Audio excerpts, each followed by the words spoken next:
Welcome to a virtual edition of Superintendents Roundtable. I'm Deborah Vinsel, the CEO here at Thurston Community Media.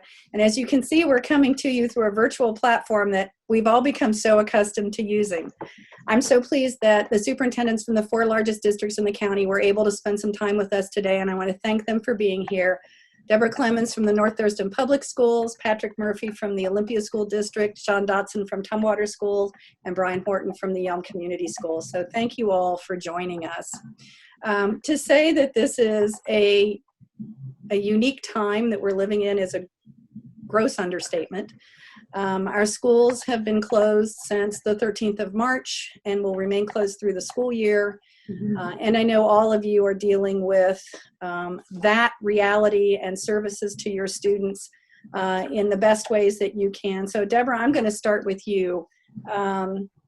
Just generally, how are things going in North Thurston Public Schools relative to the scenario that we live in right now?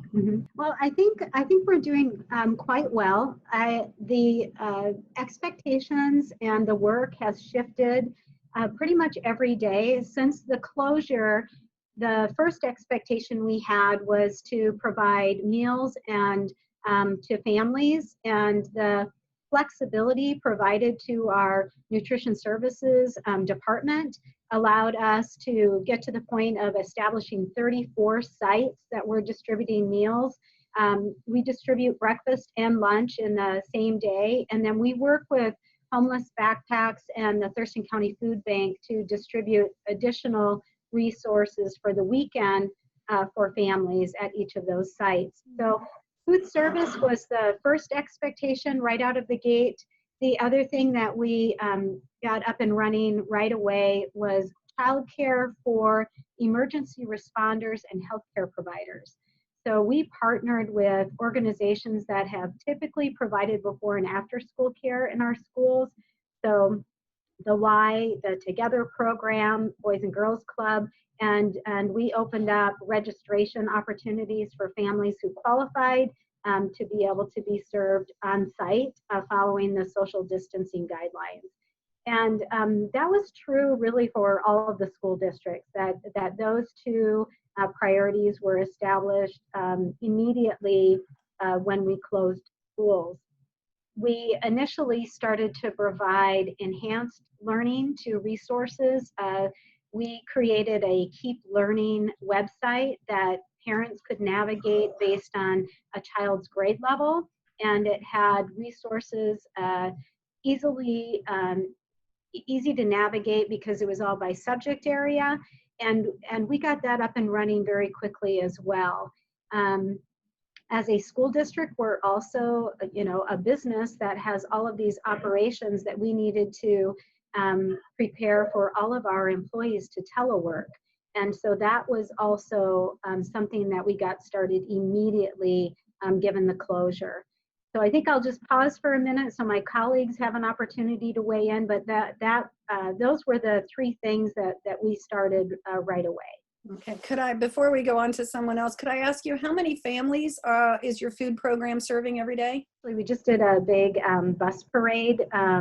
We had the Lacey Fire and police with us going by all of our nutrition services sites to do a shout out to our nutrition services staff. We've served 130,000 meals at this point. At the site that I just stepped out and talked to staff at Salish Middle School, they had served 250 families today. So Fridays tends to be the larger of the service days because it also includes the backpack of meals, or a bag of meals over the weekend. Our Family and Youth Resource Center, which is a location where we're able to provide other supplies. We've served more than 500 families, probably actually about 750 at this point, including families this week. And those are all donated items. It may include hygiene supplies as well as food, as well as paper products, all donated by our community. So our schools have become a location where families can come and access resources beyond instructional resources. Okay, well, thank you. Patrick, I'm going to go to you next. How are things going in the Olympia district? In light of everything that's going on, I am remarkably upbeat and incredibly proud of our staff and our community for what they've been doing. You know, I think that we've always known that schools are the nucleus of a community. And I think that because all of our schools have been closed down, particularly in Thurston County in our region, they've always been really, really important. But that has just really come to the fold. I mean, it's so clear that without school to go to every day, without sporting events, without plays, without contact with teachers, it is causing a remarkable amount of trauma for people, both staff and families and students. So it's just this huge change. And in light of that massive change that's happening, as I said, I'm incredibly impressed and very happy with the progress that we've made. As Deb said, when we first closed, basic needs was the initial immediate need. And our food service workers, I mean, there's been so many heroes across the country and across the world in this pandemic. And I would say our food service workers are right up there. They are just our frontline responders. They are amazing. Week one, that first week of March 16th, we served over 3,000 students. We have 10,000 students in the Olympia School District. Last week, Deb, we did 6,400.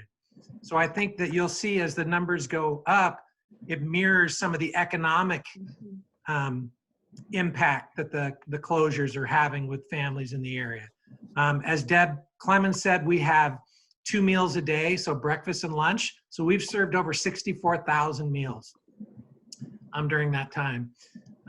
We also don't just have sites at our schools. We have done I think our food service has done a really nice job of looking at different apartment complexes, city parks, places around the area that are closer to the residential areas, so they don't have to walk all the way to a school. So we have 23 different sites, and 11 of those are schools. So a lot of places are not in schools. And we're constantly adjusting and looking at those times. It's normally from 11 in the morning till 1 o'clock in the afternoon is when those places are open. And I have visited all of those sites on several occasions, and our workers are a smile and a sense of normalcy for our families and our kids. And they know all those kids by name when they show up. And it's just awesome to watch the work that they're doing. We're working with our community partners, the YMCA and the Boys and Girls Club, on childcare for, as Deb said, for first responders and people in the food service industry, just those that need to keep our society going. And I think after the governor's closure of most businesses, we didn't do full capacity at our child care centers, but I think as that gets lifted and more people can go back to work, I think we're going to see those go up. That's just a prediction. In terms of the academic service model, as Deb said in North Thurston, we started out with a menu of options. We are very fortunate in Olympia that we have passed capital levies with technology that we've talked about on your show, Deb, in the past, that have really given lots of resources to our community. And we feel very fortunate that we have the ability to do a lot of work online, but it was pretty optional for families and students. Once the governor made the decision that schools will be closed for the rest of the year, we pivoted like a lot of school districts around the state. And we said, you know what? This isn't just optional anymore until we come back on April 27th, because we're not coming back on April 27th. This counts. This is going to be graded. You need to be doing this work. Our participation rate, Deb, went from 30% prior to that announcement to over 90% since. So we've had a lot more student and family engagement in that process, but we're working on it. I mean, every day we try and get better. Every week we try and get better. We're surveying our staff, we're surveying our students, surveying our families. How's it going? So we can every week, every day, try and get better in our distance learning model. So I guess I'll leave it there and let my colleagues share their part of the work. Well, we'll come back. There's lots to talk about. Sean, how are things in Tumwater? Well, things are going great in Tumwater. It's been like, as you've heard, I think you'll see some repeats because there's so much in common between our districts and how we're doing things. When that closure took place right there, I think March 16th was our first day off of school, and things were in a lot of change at that point. We swung right into the same things you heard from others, and that was meal service and childcare, because those were the immediate needs.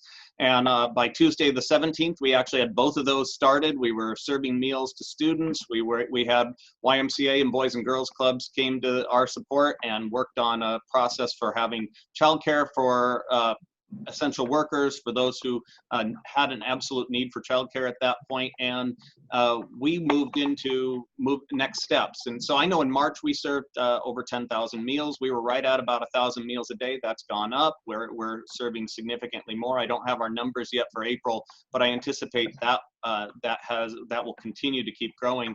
We were serving at 4 sites, Michael T. Simmons Elementary, East Olympia Elementary, Little Rock Elementary, and Tumwater High School, which covered different regions of our district. And then staff started saying, can we start taking meals to other neighborhoods and other places where some of our students might not be able to get to those points? And so we expanded service to start distributing meals in other areas, and that increased our meal participation.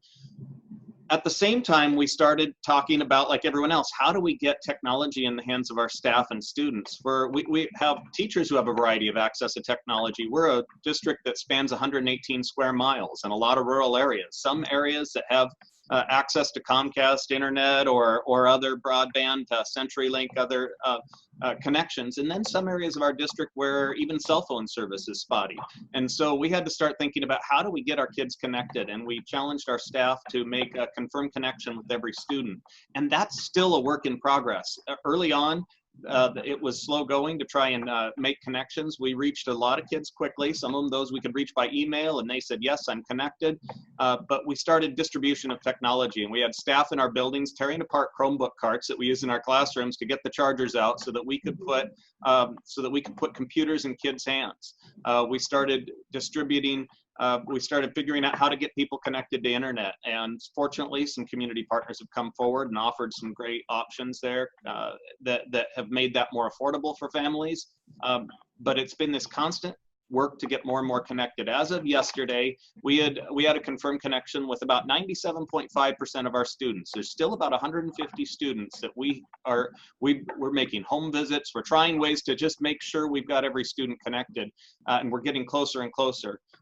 But that is, for some of our families, we have many kids participating in online learning right now, and like everyone else, that's ramped up from some optional opportunities early on to as we're connected with more students. And when we realized the closure was going to the end of the year, we moved to a more robust model of continuous learning for all of our students. For some of our families, right now what they need is a connection. And so we have families that are in various levels of readiness to engage in that learning. So we're trying to continue to support families in every way we can, help meet their needs, and just make sure all of our kids get successfully through this school year. Okay. I'm really proud of the work of our staff to make that happen. Good for you. Brian, what's going on out in Yelm? I'll try not to repeat, even though there are tons of similarities between our districts. Our food service program today, by the way, for our food service workers was Superhero Day, so they all dressed up in superhero costumes out on the lines. We're serving 1,200 bags of food a day to our community, and those bags each have a breakfast and a lunch in there for the students. Today is also Friday, so we also do about 200 backpacks for the weekend. Pretty robust, 5 school locations, 3 community locations, and it's a really good connection to our community. It's a great time for families to get out and take a drive around the neighborhood and wave to the folks they're used to seeing on site. Like Tumwater, we have 192 square miles of district for about 6,000 people. And we distributed 3,100 Chromebooks into the community. We'd always had a one-to-one model, but we're doing that on the school sites, and the kids weren't transporting them back and forth. So we're very strong, a lot stronger than we thought we were in connectivity. But between the Google resources that we use and email and we've actually pushed our Wi-Fi signal in some of our school parking lots to accommodate our Vinto kids so that they can come in during food service time to access Wi-Fi. About 90% of our connections with families are in some way electronic. And that was a surprise that we could push that number that high. We think the paper packet distribution method is the least efficient.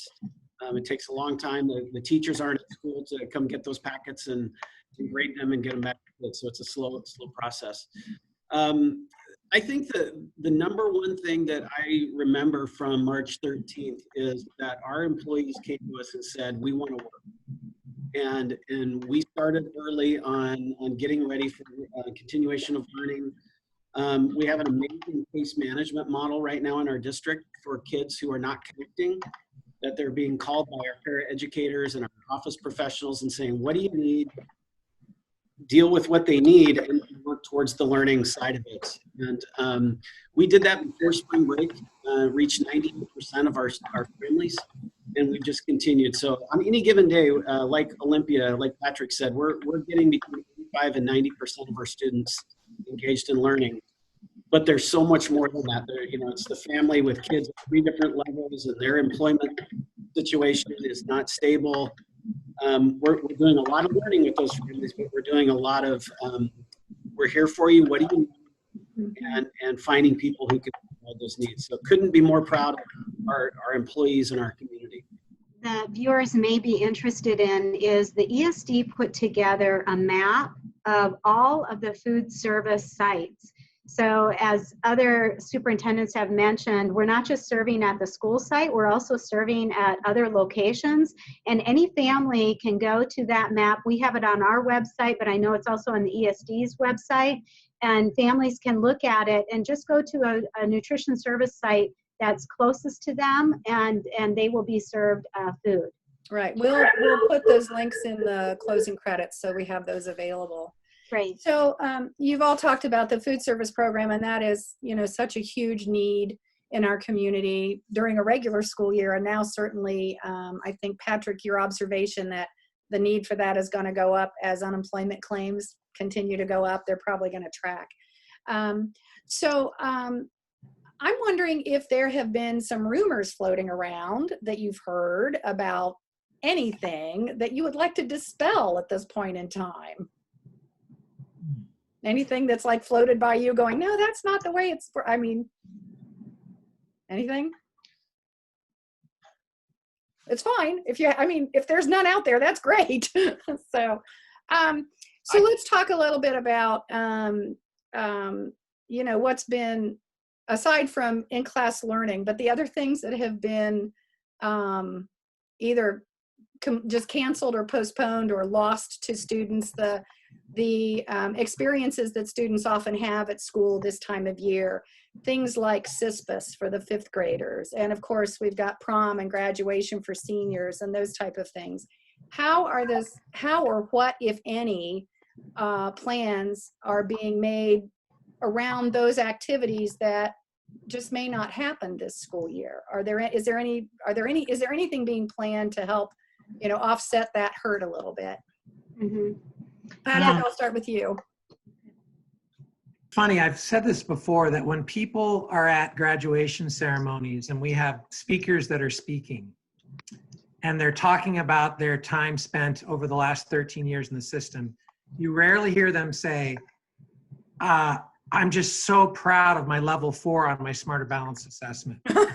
Or, I just really remember this one algebra quiz that I took that I thought I was going to get an 83 and I got a 91.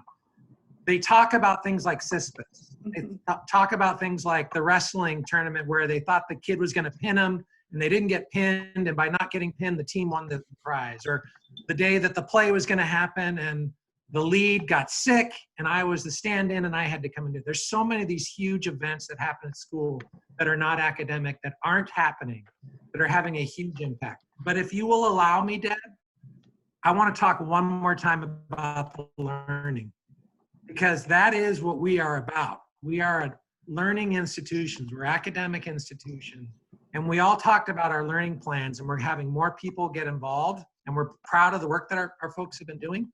But the thing that we're all so concerned about is the disparate impact of this closure on different families that you were talking about. Not just about meals and accessing meals, but accessing education. And it's the number one thing that we are concerned about is equity and students with special needs. And there's some really good research by a professor out of Arizona State University named David Berliner that talks about out-of-school factors. And out-of-school factors, in some cases, they say have almost 2/3 of the causal impact on academics when we're in session, right? So if we can't have students coming into school, what is the impact of out-of-school factors on their academic ability? It is huge. And it is really influencing all these conversations that we're having about grades and assessing learning and promoting to the next grade level. And this idea of do no harm. No student should be harmed by this closure because they didn't choose this. Families did not choose to be teachers. Parents didn't choose to be teachers. And we're saying you kind of have to be your kid's first and foremost teacher at home to help them while we're doing this remote learning. So I just don't want to have this conversation without really pointing out just what a huge deal that is. And we're a few weeks into this, and we're going to get better every week. But that's our greatest concern right now is a lot of how do we make sure as much as possible we're getting that learning across equitably. So go ahead. Well, and if you wanted to, I could shift to those big important events, which are super important. But I wanted let's continue this piece of the conversation in terms of the learning resources. When there are many parents who are working from home that are still gainfully employed but have to work from home. The kids are home, and having to balance all of that. And a colleague of mine said, I have to be a first grade teacher today. I can't do this other stuff because I have to be a first grade teacher today. So what are the resources that are available to parents to help them with that? Are there places you can direct them or services that are being offered that parents may not know about? Yeah. And on top of what you just described, there are parents that are working, that are leaving home. And their kids are home and they're not there to help their kids. And so, we do have some resources to help parents set up a schedule and to give them some advice. If you go on our website, it's kind of tips for parents as they're doing at-home learning. We have a homeschool cooperative in the Olympia School District. And so we took a lot of what we learned from them and shared those tips with families. But it's super hard and it's a work in progress. And, in terms of the resources we can provide them, I think we need to keep thinking about those things. But I know my colleagues have the same issues that we're dealing with in Olympia. Sean, do you want to jump in? Yes, certainly. So I was just, I had a resource shared with me today that's really excellent for parents. And someone had shared that the National PTA actually has some great resources on their website for parents. And if you go to that page, they have a coronavirus resources page. And a lot of that is supports for parents and how they can work with their students during this time, managing the stress of this. I've heard a lot of messages from parents that have shared with me, some who were ready to go right away and saying, how quickly can we dive into online learning, and others saying we're completely overwhelmed right now and not able to keep up with things at the pace that we have them going. And so everyone's in a different place, and no matter what that place is, it's valid. And so there are some good online resources. One that might be useful for parents is that National PTA website. Okay, we'll make sure we make a note of that. Brian, how about you? In addition to what everyone has stated, one of the best interventions we've seen right now is that our teachers, especially at the elementary level, have realized that in addition to everything that they were doing with students, they had to make time for parents, which is not a normal every day, every week piece to say, how are you doing? How are you doing with that Monday summary of the week? Are you able to help your student break that down and not feel overwhelmed? Is there anything you want to tell me? And we learn a lot about the families. And part of our do no harm process in NELM is before we even assess learning, we have to know the story of the household. And if we don't know that, it is not okay for us to judge how the kids are doing in their learning. We have to know that. and then adjust how and when we engage that learning to best fit those families. The other dynamic that we did not expect in this is we're seeing a high number of our high school students now who, during the closure, are going to work. They've been hired at the local food service places. They've been hired at Lowe's and Home Depot and that kind of thing. So they're doing their studying at night, and our teachers aren't available to them at night. So they're missing their office hours at times, and navigating all the different things that society has brought forward in this pandemic. We have to really address, and you have to know what's going on at home before we teach the kids. Okay. Deb, do you have anything to add? Well, probably because some of the viewers may not have children in school right now, they may not know that OSPI provided remote learning guidance to all of the school districts, and the amount of time that students are expected to engage in instruction or be facilitated in their learning by parents or guardians is much less than a normal school day. And our teachers are embracing those guidelines. They're still figuring out how much work to assign. We're really thinking about an entire week of work rather than individual days. And our staff, so at the elementary level as an example, our teachers are engaging with families and students each week. And as Brian was mentioning, teachers are having more conversation with parents and better understanding what each family needs for support. And so when we're thinking about engagement, the reflections of our teachers and what our students need is really a pretty wide range. As many of the superintendents shared, one of the things that we knew we needed to do right out of the gate was make sure that our students had access to technology. And that continues to be something we're working on. We started with ensuring that our older elementary students had access, because all of our students already in grades 6 through 12 had one-to-one Chromebooks. But we're down to the kindergarten through second graders now, making sure that they have access. And our approach has been providing it for families who need it. And so we're about 50% of our students are actually accessing the Chromebooks. And then our IT department actually went out and purchased hotspots so that families who could not access some of the free resources that were being provided through Comcast and other internet service providers could get that. But it's pretty important that that students do have access to online resources. Our teachers are doing videos that can be viewed at any time, and it's really beneficial for the students, but they have to be able to have the access. Right. And I know that we're all at the mercy of the bandwidth that's available. And some of my colleagues in my world are like, the internet is groaning right now because so much has moved to online, but it is so critical to close that digital divide in those homes that may not have had access to it, or may have only accessed the internet like through a cell device.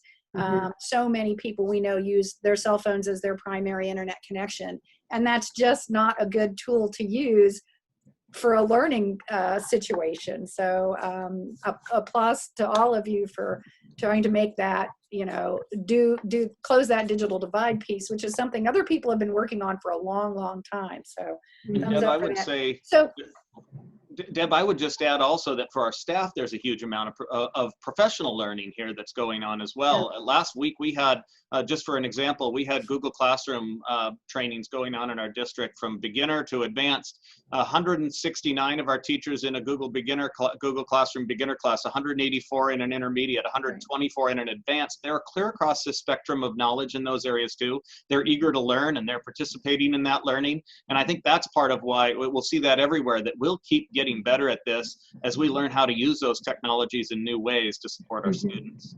And I think in the learning environment, and even here at TCMedia, we have a lot of different kinds of technology, and And depending on what your job is or what your task is or the goal, you learn how to use it in a specific way. So you know how to make it do this thing, but to make it do something you've never done before can be a real challenge. So I completely understand that need for increased training for the end users of the technology. Like, here's how you can do this very cool thing that you never knew it could do before. So, congrats on that. Most of our secondary teachers have had extra training because we had provided one-to-one Chromebooks, so they were, comfortable with the Google Classroom and comfortable with Canvas. But if you're a kindergarten teacher, you probably were maybe using some resources within your classroom, but you weren't using it primarily as a tool to deliver instruction. So that's a pretty steep learning curve, and I have been really impressed with how our staff has embraced it. Good, that's great. So you all mentioned, just in passing, you all mentioned assessment. So we're in this virtual world now, and all of our students are working in a virtual environment with some contact with their teacher. And I know this is a question that parents have, is how is my student's progress going to be assessed? And what happens getting them from this grade to the next grade? How is that going to work?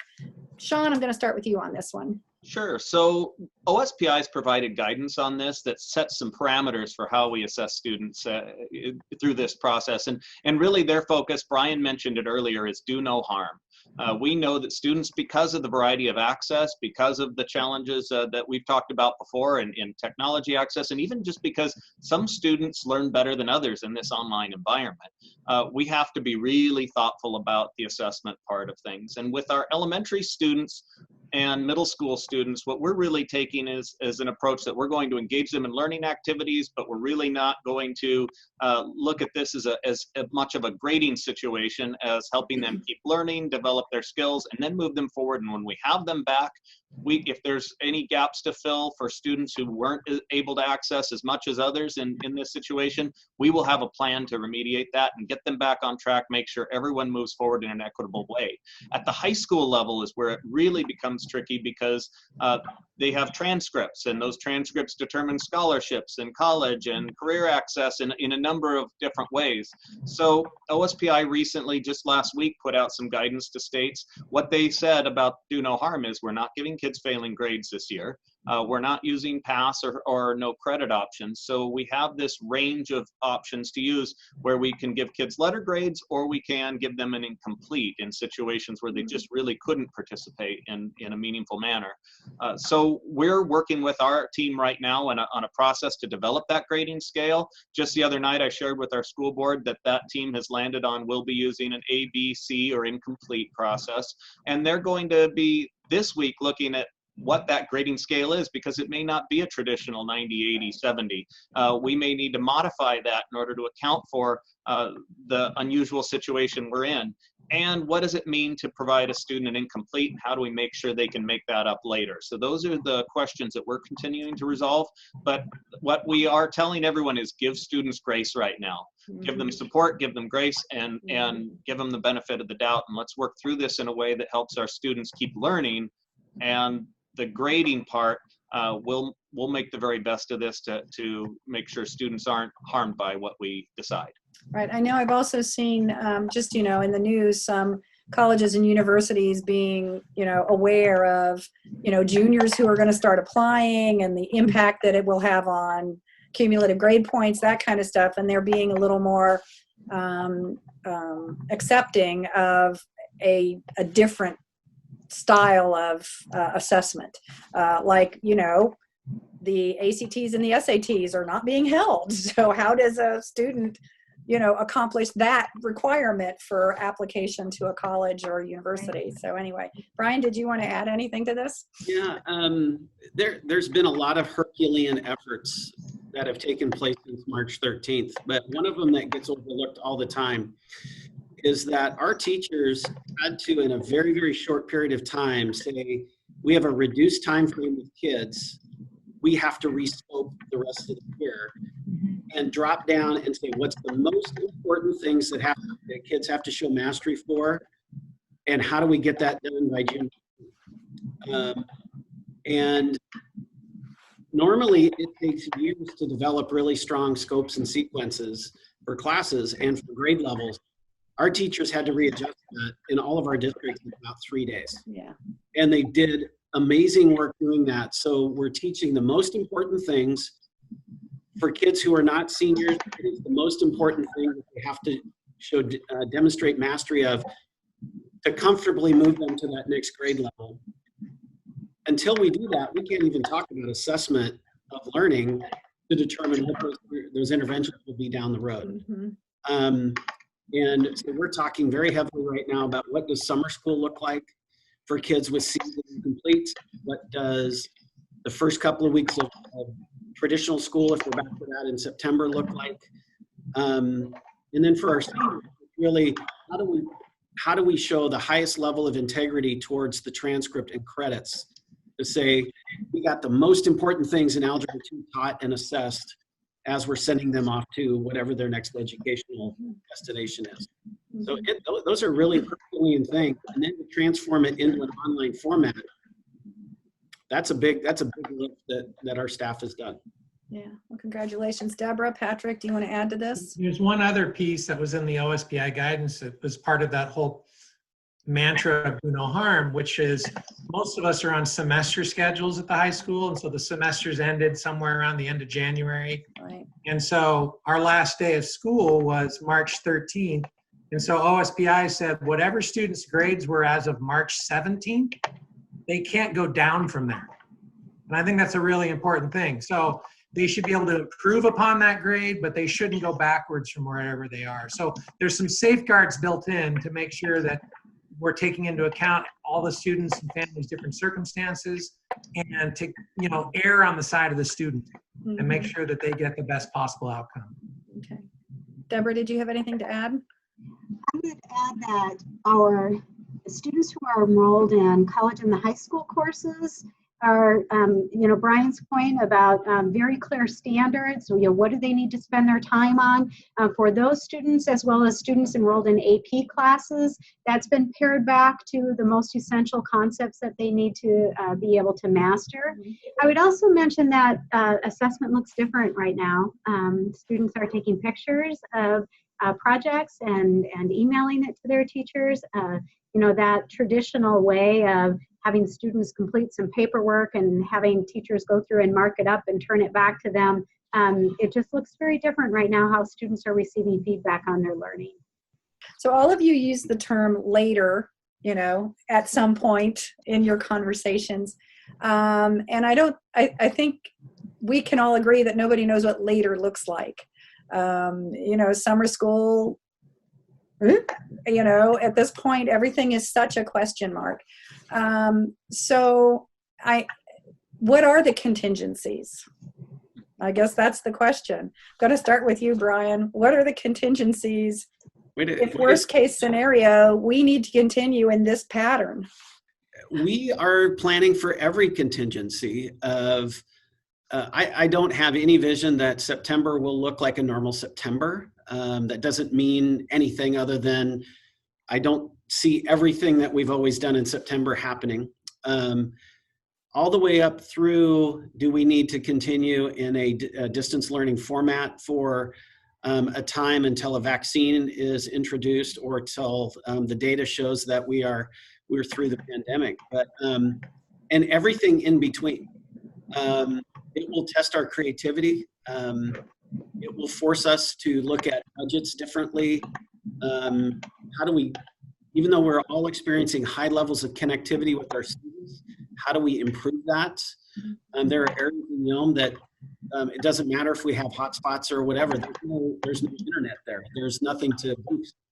Comcast isn't out there yet, or whatever medium it is. So working on all of those different contingencies is very taxing.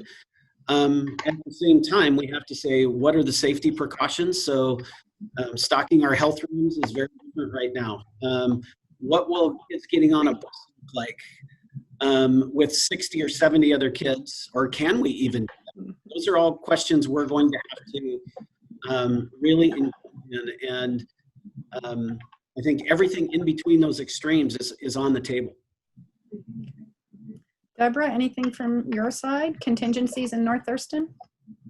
So right now we are in the process of planning our summer school programming, and we are expecting that it will be provided remotely, similar to what we're doing right now. That's an opportunity for high school students to do credit retrieval as well as take courses that maybe wouldn't fit within their regular schedule. We have partnered with the Y to do a Power Scholars program. That's been mostly at the elementary level and has been on site. And so we're really thinking through how do we continue to provide learning opportunities throughout the summer, but do so in a way that would meet the social distancing requirements, probably connected to our food service distribution sites, as well as really continue to strengthen our ability to do remote learning. I know based on what was shared with us from OSPI this past week, we're really hoping the governor will make a decision sooner rather than later regarding what school will look like in the fall.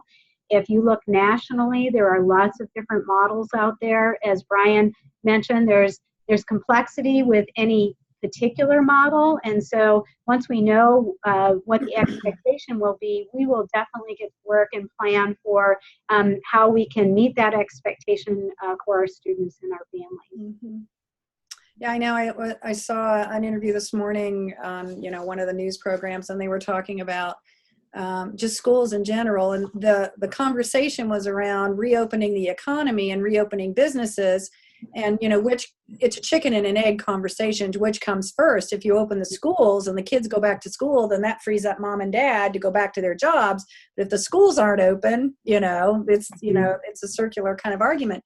But in that discussion, they also said, well, if we have to do social distancing and we've got classrooms with 24 to 30 students in them, you can't add twice the number of classrooms. You can't separate the desks far enough, so there's that, just the logistics of it are, mind bending. So, I'm just going to let that lay there. So Patrick, it's your turn to talk about contingencies. Well, what's interesting is kind of related to what you were just saying, Deb, is that whatever happens in the fall, like always, health and safety of our children and our staff has to be number one. So, whatever we do, that's where we need to land. And there'll be all sorts of thoughts and professional judgments and health experts weighing in and government agencies, but looking out for the physical and mental safety of our students and staff is number one. But I heard somebody say this the other day, and I think this is really important as we think about later, as you put it. One way we could go into this is we kind of get into this sort of let's just survive mode and we'll come out the other side and get back to normal. That's not the way this should happen. And I don't think that's the way we should look at this. We don't want to just survive and get back to normal. We want to experience whatever we're experiencing now, learn a lot of really good things, and come out better in a new normal. So I think about things like that we've talked about today about learning. Like when Deb said, we're assessing a lot differently now. We're taking pictures of projects. We're rethinking grading. We're rethinking the way that students have their learning assessed. That's really important. Changing grading practices, individualizing instruction, like maybe we haven't done before instead of one size fits all. The health component, maybe we really won't come to school when we're sick.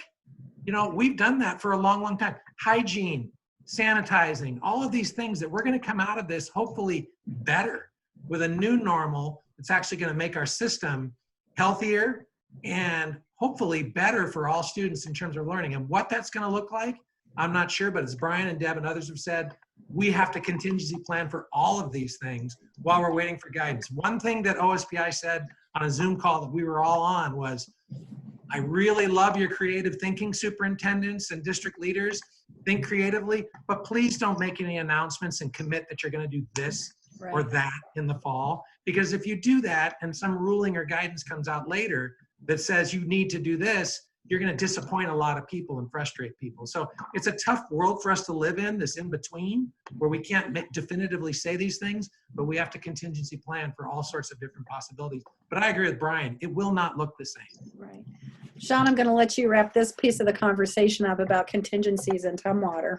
Sure. Well, we've reinvented our system at a breakneck pace in the last month and a half, and I think that's pretty extraordinary. Fortunately, looking at fall, we have a little more time to plan, and hopefully we will get that decision early so we can really be thoughtful in that planning. So in the meantime, we are, like everyone else, looking at several different tracks. What does it look like if all of our students are back in the classroom? How would we keep them safe on buses, in classrooms, on the playground?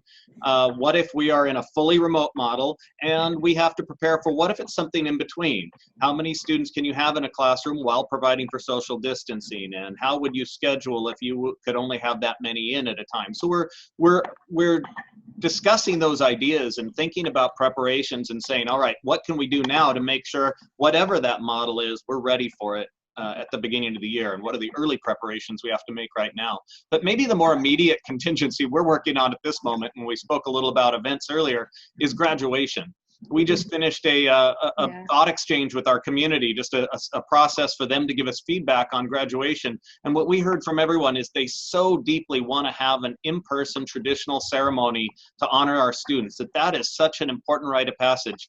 And so we're trying to determine how could we accomplish that. And right now we can't. We don't have the authorization to do that. Our hope is we'll have some guidance from the governor on whether there is some model in which we could conduct something of that nature.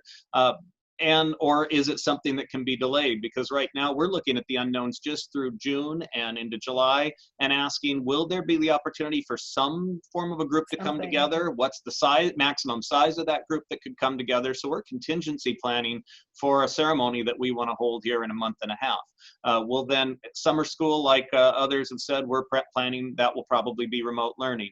So the most immediate contingency plan to make sure we have a really meaningful ceremony to celebrate our graduating seniors who have worked very hard and deserve to be honored in meaningful ways. And we're seeing some creative ways to do that. I think out at Olympia High School, Patrick, I drove by the other day and saw a lot of signs honoring our senior students. And we've got those in the yards of our students right now, and online recognition going on. So ways to honor them that we can do right now.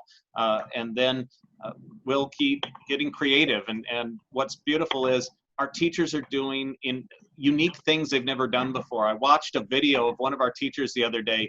He was working on using a fencing project in his backyard to show teach fifth graders about area and perimeter and mathematics. And he's using the world as his classroom. And that's what some of our teachers are recognizing is, with video, I can use the world as my classroom right now. When this is over, those skills will endure, and they'll be able to use those skills with students in ways that maybe they hadn't dreamed of before. Well, we need to kind of wrap our conversation up. I was just looking at the clock here. I do kind of want to get back to this events thing. You mentioned graduation.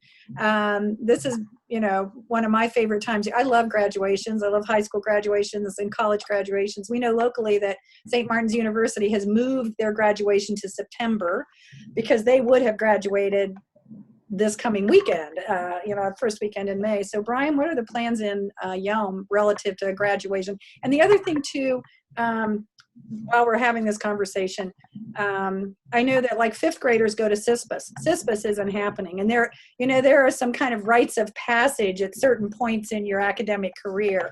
So how are these, any or all of these being handled at your districts? Brian? Well, I think one of the tongue-in-cheek comments I would make is a lot of times these great events, it's harder for the adults to lose them than it is the students. But so in Yelm, with respect to graduation, our answer right now is all of the above. We are planning multiple forms of a graduation ceremony in June, and that could be totally virtual. And we've already started building student profiles that we could project and play and live streaming throughout our community, all the way up to bringing individual students onto a site and letting them have a walk experience and get their diploma cover. The only thing that we're really not planned for would be an audience, a large audience to those things. We're doing a virtual sunset ceremony for seniors. We're doing our scholarship night, community scholarship night, all virtual. We're trying to do as many of those things as possible. We did a drive-through cap and gown pickup the other day. That was really, really great. But again, the adults had the harder time than the students. The parents in the car were really excited. The kids were like, yeah, we're driving the car. Cap and gown. But with respect to right now is a really important time that we're missing in schools, where our 8th graders would start their connection with 9th grade. That 5th grade is starting their connection with 6th grade. The transition activities, maybe they don't get as much glamour as some of the other things that are critical to learning what school is looking for those kids and getting them off to a good start. We'll have to recreate all of those things in different ways before we start school back up. Everything that we have always done around the area of kindness and how we get along, how we're great citizens, we'll have to do those things in different ways, because we just won't have those sunny summer days to do them by bringing 100 kids on campus or 500 kids on campus. It's a great challenge. I know that educators have always stepped up and become flexible in those situations, and we'll do it again. But it's hard not doing the things that we've always deemed as best practice. I think Patrick gave an exquisite list earlier. Yeah, they're missing spring play, they're missing prom, they're missing all the different things that they do, spring concerts that are really important, that serve as the glue that ultimately leads to being better students, or better academicians. And we have to figure out new and better ways to do that, because it may be different, and we may be on again, off again in school. It may not, I don't think it'll be, the green flag goes down, we just do school again. It could be start and stop, and that'll be difficult. But we miss all those things, and we're trying to do them as best we can now, get really good, and apply best practice in the future. Okay. Deb, how about North Thurston? So we formed a committee district-wide that included all of our principals from our 4 high schools, included parents and students, the class presidents, the student advisors to the school board, and we heard a lot of feedback from our community. Initially, the overwhelming feedback was to try to provide a graduation ceremony later. The committee has considered that feedback, and the initial recommendation is to try to move forward with something in June. The committee really likes the idea of students being able to walk across the stage, recognizing that it may not happen with an audience, and looking at a combination of some virtual aspects to it that could get put together in I'd say a DVD, although just a streamed event that would include students walking across the stage. Also a combination of not just the student receiving their diploma, but we have a lot of academic recognitions that are being canceled, so maybe adding a little bit more to when that student does walk across the stage, what that includes. So I'm still looking at using St. Martin's University. That's where we traditionally hold our graduations for our 3 high schools, and the Colwell Center for South Sound High School. So still looking at some in-person options. That's really what our students and this committee has recognized that they want. Each school is also looking at other end-of-year kinds of celebrations that typically happen, and running those through the committee.